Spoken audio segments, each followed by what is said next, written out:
Time start ஆயிட்டு start ஆகுது. ஆயாச்சு. ஆகலாம். இங்க இருந்து எந்திரிச்சாலே ஸ்டார்ட் ஆயிடும். இதெல்லாம் கழிச்சிருங்க ஐயா. அழிக்க முடியாது. 386 பேர் திருக்குறளுக்கு கருத்து சொல்லியிருக்காங்க, இப்ப உரை எழுதியிருக்காங்கன்னு சொல்லியிருக்காங்க. அதற்கு மேல இன்னைக்கு ஒரு கருத்தரங்க வச்சு அந்த நான் அந்த கருத்து சொல்லி இந்த இருக்கிற மாணவர்களா ஏற்றுக்கொள்வார்களா அப்படிங்கிற அந்த விஷயம் எனக்கு ஒப்புமையாக தெரியல.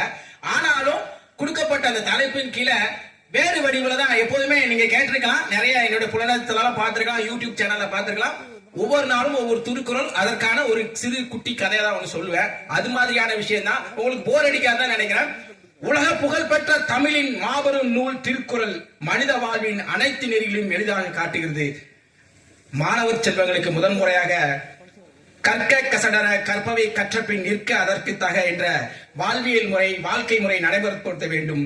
மாணவர்கள் புத்தக அறிவு மட்டும் அல்லாமல் பொது அறிவியும் படிக்க வேண்டும் அப்படிங்கிற சொல்ற மாதிரி ஒரு மிகப்பெரிய ஒரு கல்லூரியில, மகளிர் கல்லூரி, அந்த கல்லூரியில வந்து மாணவர்களுக்கு பேராசிரியர் வரல போலுக்கு அந்த வகுப்பறையில சட்டம் போட்டுட்டு இருக்காங்க மாணவர் செல்வாங்க. அப்ப அங்க நடத்தி முதல்வர் வராங்க.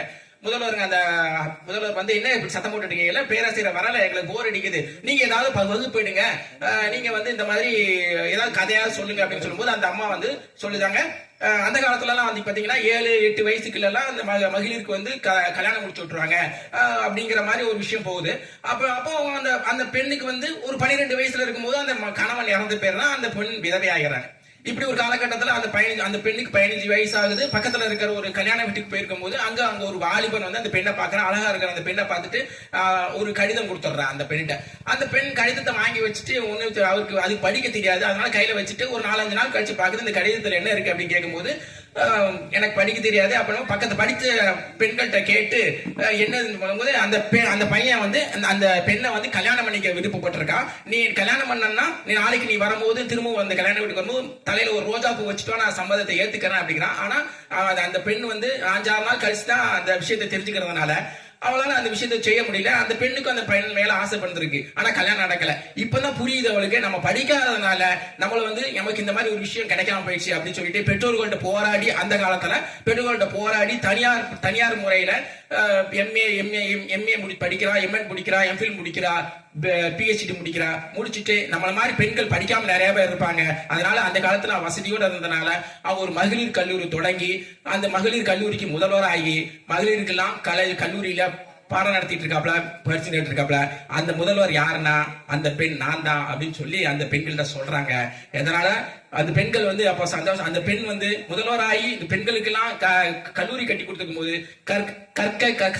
கற்பவை கற்ற பின் நிற்க அதற்கு தக என்ற திருக்குறளுக்கு சார்ந்தமாவே வந்து பொருத்தமாவே அந்த பெண் இருந்திருக்காங்க.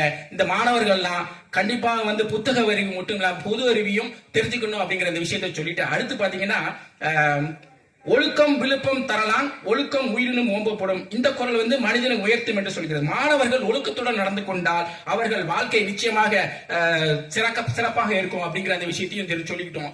மாணவர்கள் ஒழுக்கமாக நேர்னா இப்ப இருக்கிற மாணவர்கள் எப்படி இருக்காங்கன்னு தெரியல. நான் சொன்ன மாதிரி வெளியில போகும்போது அடிச்சு போடுவாங்க. ஏன்னா ஒரு இடத்துலயும் பாத்தீங்கன்னா நடக்கக்கூடிய இதெல்லாம் ஒரு பிராக்டிக்கல் இது முடிச்சிருக்கு. லேப் முடிச்சவங்க அந்த வகுப்பறையில நாசமாக்கிருக்காங்க மாணவர் செல்வங்கள்லாம். அப்படி ஒரு விஷயம். அவங்க வந்து +2 எழுதியே முடிக்கல, பிராக்டிக்கல் கிளாஸ் தான் முடிஞ்சிருக்குது. அதுலயே வந்து அந்த ஸ்கூலோட இதே அவமானப்படுத்திருக்காங்க அந்த மாணவ செல்வங்கள். பல படிப்பை வந்து நம்ம செழுமையாவும் நேர்மையாவும் ஒழுக்கமாவும் நடத்தணும் அப்படிங்கிற விஷயத்துல இப்படி ஒரு இந்த திருக்குறள் சம்பந்தப்பட்டு ஒரு குட்டி கதை. ஒரு சிற்பி வந்து சிலை செதுக்கிட்டு இருக்கா. சிலை செதுச்சு முடிக்கணும்னா அந்த சிற்பிக்கு அந்த சிலையில வந்து ஏதோ தடுமாற்றம் இருக்கு, தவறா நினைச்சிட்டு அதே மாதிரி வேற ஒரு சிலையை செதுக்கிட்டு இருக்கா. நண்பர் வந்து கேட்கறாங்க, என்ன சிலை செதுக்கிட்டிய திரும்பவும் இன்னொரு சிலை செதுக்கிறீ அப்படின்னா, இல்ல அந்த சிலையில ஏதோ ஒரு தவறு இருக்கு, அதனால அதை வேண்டாங்க. சரி இந்த சிலை எங்க வைக்க போற அப்படின்னு கேட்கும்போது ஒரு 25 அடி உயரத்துல அந்த தூண்ல தான் வைக்க போறேன் அப்படின்னு சொல்லி சொல்றாப்ல. 25 அடி உயரத்துல சீல வைக்கும் போது யாருக்கும் அது வித்தியாசம் தெரிய போறது இல்ல. அதனால நீ வந்து நீ இது பண்ணலாமா, இல்ல அப்படி இல்ல அது நேர்மையா இருக்கணும் அப்படின்னு சொல்லி சொல்றாப்ல. அந்த ஏன் சரி அந்த சிலையில என்ன குறைபாடுனா, இல்ல அந்த சிலையில வந்து கண்டிப்பா வந்து மூக்குல வந்து சின்னதா தேய்மான மாதிரி ஒரு கிராக் மாதிரி விழுந்துருச்சு. அதனால வந்து அந்த சிலை இது நம்ம செய்யப்படணும்.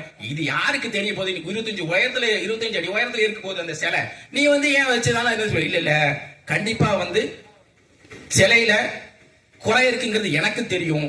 நான் சிலையை வைக்கும் போது அந்த சிலையில குறை இருக்குங்கிறது கடவுளுக்கு தெரியும். கண்டிப்பா வந்து கடவுள் வந்து இந்த விஷயத்த வந்து இது பண்ணுவாரு. அதனால கண்டிப்பாக வந்து நாம வந்து சிலவான விஷயத்த நேர்மையாகவும் ஒழுக்கமாகவும் செஞ்சு வச்சாதான் நமக்கு பாராட்டுதலும் இது கிடைக்கும், நமக்கு மனசுக்கு ஒரு திருப்தி கிடைக்கும் அப்படிங்கிற அந்த விஷயத்தை சொல்லிட்டு அடுத்து பாத்தீங்கன்னா மூணாவது வந்து செல்வத்துள் செல்வம் செவி சொல்லும் அச்செல்வம் செல்வத்துள் எல்லாம் தலை. அறிவு வளரணும்னா கண்டிப்பா கேள்வி கேட்கணும். மாணவர்கள் எப்போதும் ஆர்வத்துடன் கேட்டு கற்றுக்கொள்ள வேண்டும் அப்படிங்கிற அந்த விஷயம் இருக்குது. செல்வத்துள் செல்வம் செவி செல்வம் அச்செல்வம் செல்வத்துள் எல்லாம் தலை அப்படிங்கிற. அப்போ இதே மாதிரி இந்த திருக்குறளுக்கு தகுந்த மாதிரி ஒரு சின்ன குட்டி கதை என்ன அப்படின்னு பாத்தீங்கன்னா, ஒரு சிறுவன் வந்து ஒரு கிராமத்து தெருக்குள்ள வந்து வியாபாரம் வணிக சின்ன சின்ன பொருட்கள் எல்லாம் வித்துக்கிட்டு வரான். அப்போ அங்க வரும்போது அவனுக்கு வெயில்ல வந்து தண்ணி தாகமா இருக்குது, பசி இருக்குது, என்ன செய்யலாம், யார்கிட்ட கேட்டா கொடுப்பாங்க அப்படின்னு தெரியல. அப்படிங்கிற அந்த மாதிரி ஒரு சூழ்நிலையில அங்க வந்து அவன் வந்து ஒரு பாட்டி வயசான தாய் இருக்காங்க. பாட்டி தண்ணி தாரீங்களா கேட்கறாப்ப அந்த தாய்க்கு வந்து இந்த பையனுக்கு முகத்தை பார்த்தாலே தெரியுது பசியோட இருக்கிறான் அப்படின்னு சொல்லிட்டு தண்ணியை கொடுத்து கொஞ்சம் சாப்பிடுறியாப்பா அப்படின்னு கேட்கும்போது சரி அப்படின்னு சொல்றான். சாப்பிட்டு முடிச்ச உடனே அவன் வந்து அதுக்கான பணத்தை கொடுக்கறான். அப்ப அந்த தாய் வந்து வாங்கல, நீ பணம்லாம் தர வேண்டாம், ஏன் இந்த சின்ன வயசுல நீ வந்து படிக்காம இந்த மாதிரி வியாபாரம்லாம் பண்ணிட்டு இருக்கிற, நல்லா படிச்சு ஏதாவது 4 பேருக்கு உதவுற மாதிரி நீ செய்யலாம்ல அப்படின்னு சொல்லி அந்த தாய் வந்து சொல்றாங்க. அப்பதான் புரியுதோ நம்ம படிக்காம இருக்குமோ அப்படின்னு சொல்லிட்டு அவன் சரி அப்படின்னு சொல்லிட்டு அவன் கிளம்பி போறான். இப்படி காலம் கடந்து போகுது. கொஞ்சம் காலகட்டத்துல அந்த பையன் நல்லா படிச்சு முடிச்சு ஒரு மருத்துவர் ஆயிரம். மருத்துவராகி ஒரு மருத்துவமனைக்கு வேலைக்கு வந்துகிட்டு இருக்கா. வேலைக்கு வர்றான். அங்க வரும்போது பாக்குற ஒரு ரொம்ப வயசான பாட்டி ஒருத்தவங்களுக்கு தீராத நோய், அவனை தீர்க்கவே முடியாத பட்சத்துல அவன் வந்து அந்த பையன் அந்த மருத்துவர் வந்து அவருக்கு அந்த பாட்டியை பார்த்து என்ன கேட்கறான். அவங்களுக்கு முடிக்கலன்னா அவனுக்கு சரி பண்ணி அவருக்கு அறுவை சிகிச்சை முடிச்சு அந்த நோயை தீர்த்துடுறான். இப்ப அந்த பாட்டியை பார்த்து பில் கட்டும் போது சொல்றான், அந்த பில்லால் அவங்க கட்ட முடியாது, என்ன இந்த மருத்துவரை கட்டிட்டு உங்களுக்கான கடனை நான் நேர்த்தி சீர் செஞ்சுட்டேன் அப்படிங்கிற. இனியேக்கு கடன், நான் உனக்கு எந்த கடனும் கொடுக்கலையே பாட்டி அப்படின்னு சொல்லி அந்த பாட்டி சொல்லுது. அப்ப அவன் சொல்றான், நான் யார் தெரியுமா, இந்த மாதிரி உங்க வீட்டுல ஒரு நாள் கொஞ்ச காலகட்டத்துக்கு முன்னால வந்து உங்கள்கிட்ட பசி தண்ணி தான் கேட்டேன், பசிக்கு சாப்பாடு போட்டு என்னை படிக்க சொல்லி எனக்கு அறிவுறுத்தினீங்க.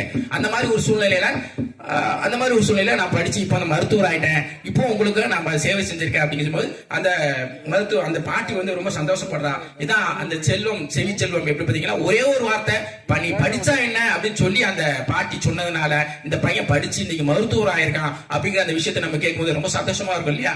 இப்படி நிறைய விஷயங்கள் வந்து இன்னும் நிறைய 3 திருக்குறள் இருக்கு. ஐயா வந்து டக்கு டக்குன்னு எனவே அப்படின்ட்டாங்க. அதனால அதை முடிக்கிறதுக்கு கடைசி ஒரு இதை மட்டும் நான் முடிச்சுக்கிறேன்.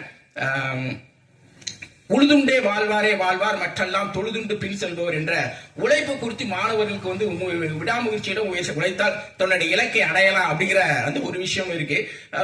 இப்படி அந்த மாதிரி ஒரு சூழ்நிலையில மாணவர்கள் வந்து உழைக்கணும், நேர்மையாக உழைக்கணும் அப்படின்னு சொல்றாங்க. ஒரு கம்பெனியில வேலை பார்க்கக்கூடிய ஒரு 2 தச்சர்கள் வந்து ஒரு ஓய்வு பெறக்கூடிய சூழ்நிலை இருக்கிறாங்க. இன்னும் ஒரு மாசத்துல அவங்க ஓய்வு பெற்றுவாங்க. அப்ப முதலாளிட்ட போய் நாங்க 1 மாசத்துல ஓய்வு பெற போறோம் நீங்க அப்படின்னு சொல்லும் போது ஒரு 2 சாவியை கொடுத்து 2 வீடை கொடுத்து இந்த வீட்டுக்கு மர வேலைக்கெல்லாம் நீங்க பார்த்து வைங்க அப்படின்னு சொல்றாங்க. அப்ப அந்த 2 பேரும் வந்து தனித்தனியா அந்த வீடு வேலை பாக்குறாங்க.